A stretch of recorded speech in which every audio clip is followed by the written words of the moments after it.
اللہ وہ معبود برحق ہے کہ اس کے سوا کوئی عبادت کے لائق نہیں، زندہ ہے، سب کو تھامنے والا، اسے نہ اونگ آتی ہے نہ نیند، جو کچھ آسمانوں میں اور جو کچھ زمین میں ہے سب اسی کا ہے،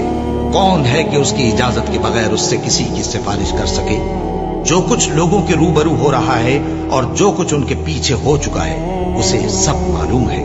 اور لوگ اس کی معلومات میں سے کسی چیز پر دسترس حاصل نہیں کر سکتے، ہاں جس قدر وہ چاہتا ہے اسی قدر معلوم کرا دیتا ہے۔ اس کی بادشاہی اور علم آسمان اور زمین سب پر حاوی ہے، اور اسے ان کی حفاظت کچھ بھی دشوار نہیں، وہ بڑا عالی رتبہ ہے، جلیل القدر ہے۔ دین اسلام میں کوئی زبردستی نہیں ہے،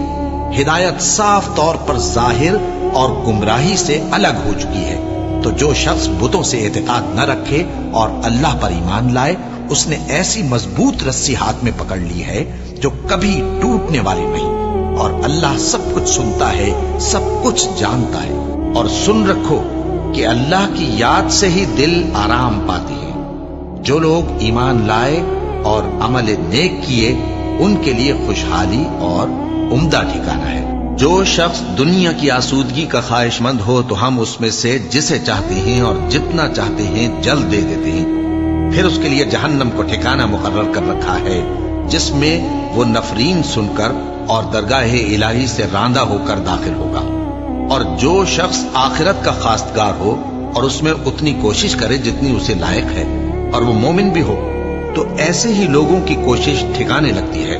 ہم ان کو اور ان کو سب کو تمہارے پروردگار کی بخشش سے مدد دیتی ہیں، اور تمہارے پروردگار کی بخشش کسی سے رکی ہوئی نہیں۔